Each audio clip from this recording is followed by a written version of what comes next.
नमस्कार, कानून की बात में आपका स्वागत है। मैं हूं आशीष भार्गव और मुद्दा आम लोगों से जुड़ा हुआ है। मुद्दा एक ऐसी दवा से जुड़ा है जिसका प्रभाव लगभग हर घर में भारत के है और ये दवा है डोलो 650। इसका मुद्दा सुप्रीम कोर्ट पहुंचा। हालांकि मुद्दा सुप्रीम कोर्ट में ये था कि एक याचिका आई थी और याचिका में जो federation of medical and sales representative association of India की ये पिटीशन थी और उसकी ये मांग थी कि जिस तरीके से डॉक्टरों को उत्तरदायी बनाया गया है फ्री भी देने के लिए, यानी डॉक्टरों को फ्री में मुफ्त उपहार देने के लिए, अपना प्रचार कराने के लिए कि जो फार्मा कंपनियां हैं, जो दवा निर्माता कंपनियां, वो डॉक्टरों को फ्री भी देती हैं, मुफ्त उपहार देती हैं, जिससे उनकी दवा को डॉक्टर निर्धारित करें, प्रेस्क्राइब करें मरीजों को। उस पर लिए गाइडलाइन होनी चाहिए। दवा कंपनियों को जो है उत्तरदायी बनाया जाना चाहिए। सुप्रीम कोर्ट को में लेकर सुप्रीम कोर्ट में ये मांग लेकर पहुंची थी। तो यहाँ पर एक अहम सुनवाई गुरुवार को हुई जिसमें जस्टिस डी वाई चंद्रचूड़ और जस्टिस ए एस बोपन्ना की पीठ थी। और यहाँ पर जो फेडरेशन है उसकी तरफ से काफ़ी चौंकाने वाले तथ्य रखे गए, दावे किए गए और बेंच को संजय पारिक जो पेश हुए थे फेडरेशन की तरफ से, उन्होंने बताया कि एक रेड हुई थी और उसके बाद सीबीडीटी ने एक आरोप लगाया है डोलो जो कंपनी है उसके निर्माता पर और कहा है कि डोलो 650 mg प्रेस्क्राइब करने के लिए मरीजों को डॉक्टरों को दवा निर्माता कंपनी ने 1000 करोड़ रुपए के मुफ्त उपहार दिए थे और इस पर जांच होनी चाहिए। ये मामला काफ़ी संगीन है। किस तरीके से दवा कंपनियां अपनी दवाओं के प्रचार के लिए डॉक्टरों को मुफ्त उपहार दे रही हैं और इसके ऊपर रोक लगे और सुप्रीम कोर्ट एक पूरी गाइडलाइन बनाने इसके ऊपर ले डाउन करे या केंद्र सरकार को कहे कि एक समान डॉक्टरों के समान यहाँ पे एक संहिता, एक कोड लागू हो।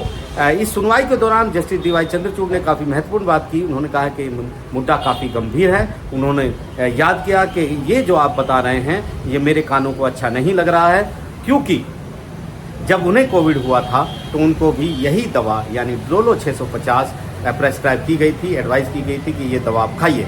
तो यहाँ पर मुद्दा जो है उसमें आगे बताया गया सुप्रीम कोर्ट को कि केंद्र सरकार ने कंट्रोल किया है डोलो 500 mg तक के प्राइस को कि इसका मूल्य इससे ज़्यादा नहीं होगा, रेगुलेट किया गया है। लेकिन 500 mg से ऊपर 650 जो है वो रेगुलेट नहीं है, उस पर नियंत्रण नहीं है, मूल्य नियंत्रण नहीं है और ऐसे में कंपनी जितने चाहे उतने पैसे तय कर सकती है मूल्य इसका और प्रॉफिट कमा सकती है। ये गंभीर मुद्दा है क्योंकि ये मुद्दा 6 जुलाई को सामने आया था जब इनकम टैक्स ने कंपनी के अलग अलग ठिकानों पर छापे मारे थे और उसके बाद 13 जुलाई को इसी साल सीबीडीटी ने ये आरोप लगाया था, ये कहा था कि 1000 करोड़ रुपए के फ्रीबी मुफ्त उपहार डॉक्टरों को दिए गए हैं दवा कंपनी के द्वारा, डोलो 650 के द्वारा, क्योंकि बुखार की एक अहम दवा है। कोविड में हम सब ने देखा कि डॉक्टरों ने इसी दवा को सबसे ज़्यादा प्रेस्क्राइब किया था और हर घर में लगभग हर घर में हर मरीज़ ने इस दवा का सेवन किया था। ये बुखार कम करने की दवा है। तो यहाँ पर काफ़ी अहम मुद्दा है। सुप्रीम कोर्ट ने कहा है कि केंद्र सरकार 10 दिन के भीतर इस पर अपना जवाब दाखिल करे क्योंकि ये गंभीर मुद्दा है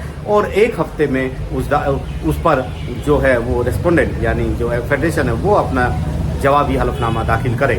मुद्दा जो था उसमें 11 मार्च को सुप्रीम कोर्ट ने पहली बार केंद्र सरकार को इसमें नोटिस किया था और जवाब मांगा था, लेकिन केंद्र सरकार ने अब तक जवाब नहीं दिया है।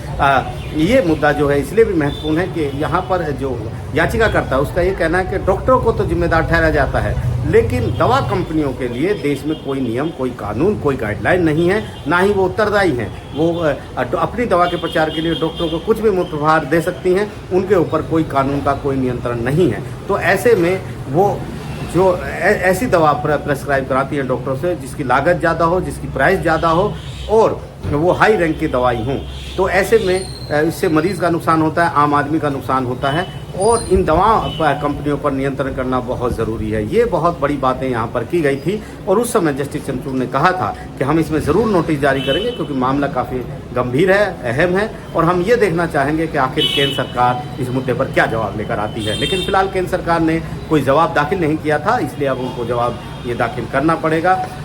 एक अहम सुनवाई यहाँ पर अगली सुनवाई होगी जब दोबारा से ये मामला सुप्रीम कोर्ट में सुनवाई के लिए आएगा। लेकिन इस बहस में इस पूरे सुप्रीम कोर्ट की जो बहस हुई, जो कार्रवाई हुई, उसने कई बड़े सवालों को जन्म दे दिया है। क्योंकि इससे पहले शायद डोलो 650 के बारे में कोविड से पहले बहुत लोग नहीं खाते थे, बहुत सारी दवाएं आती थी, लेकिन जिस तरीके से इसका प्रचार हुआ, प्रेस्क्राइब डॉक्टरों ने, लगभग सभी डॉक्टरों ने किया, उससे कहीं ना कहीं सवाल तो खड़े हुए हैं। और सुप्रीम कोर्ट को भी इस मामले में इसलिए ये गंभीरता का मामला लगता है क्योंकि वो जज जो है वो खुद भी 2 बार कोविड से पीड़ित हुए, डॉक्टर जस्टिस DY चंद्रचूड़, और उन्होंने जो कहा है वो कहीं ना कहीं जो बात याचिकाकर्ता कह रहे हैं उससे कहीं ना कहीं मेल खाती है। तो ऐसे में काफ़ी गंभीर है ये मुद्दा और सुप्रीम कोर्ट इस पर क्या कदम उठाएगा ये देखने वाली बात होगी। क्योंकि देश में जो मेडिकल का जो क्षेत्र है वो काफ़ी विस्तृत, काफ़ी विस्तार वाला क्षेत्र है और हर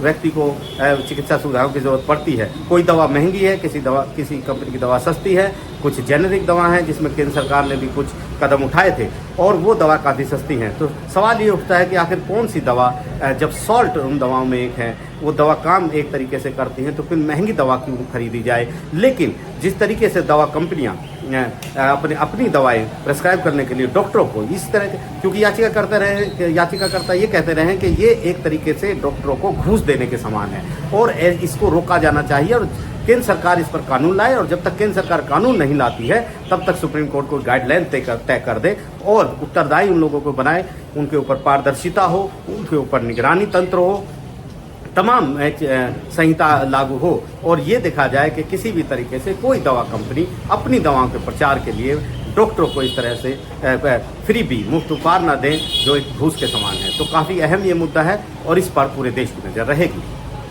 नई दिल्ली से आशीष भार्गव, NDTV मीडिया।